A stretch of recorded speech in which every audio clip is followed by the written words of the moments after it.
కేసీఆర్ చేసిన పాపం బలహీన వర్గాలకు శాపమైంది అంటున్నారు ముఖ్యమంత్రి రేవంత్ రెడ్డి.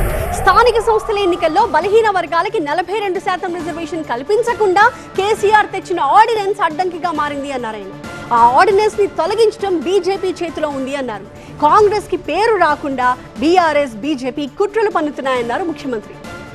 కొడితే గోల్కొండ కోటనే కొట్టాలన్న సర్దార్ సర్వాయి పాపన్న గౌడ్ మాట భవిష్యత్తు తరాలకు బాట అన్నారు ముఖ్యమంత్రి రేవంత్ రెడ్డి.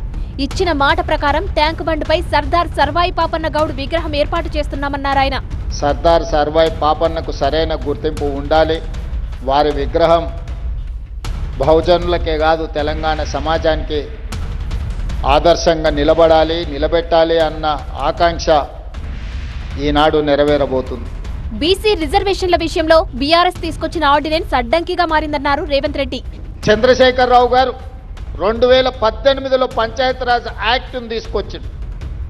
వారు చేసిన చట్టం తెలంగాణ రాష్ట్రంలో 50% మించి ఎవ్వరికి రిజర్వేషన్లు ఇవ్వకుండా పక్కడబందిగా 50% మించకుండా 2018లో పంచాయతీరాజ్ యాక్ట్ను చంద్రశేఖరరావు గారు తీసుకొచ్చి చట్టం చేసిండు. ఇవాళ చట్టమే మనకు అడ్డంకిగా మారింది.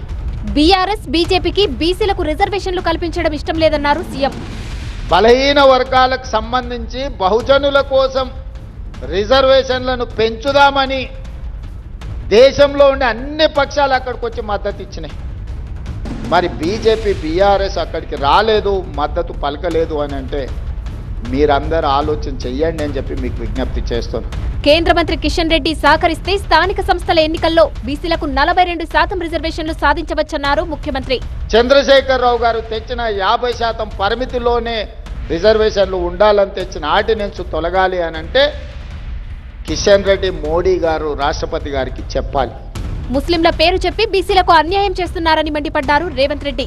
చంద్రశేఖరరావు గారు తెచ్చిన 50% పరిమితిలోనే రిజర్వేషన్లు ఉండాలని తెచ్చిన ఆర్డినెన్స్ తొలగాలి అని అంటే కిషన్ రెడ్డి మోడీ గారు రాష్ట్రపతి గారికి చెప్పాలి.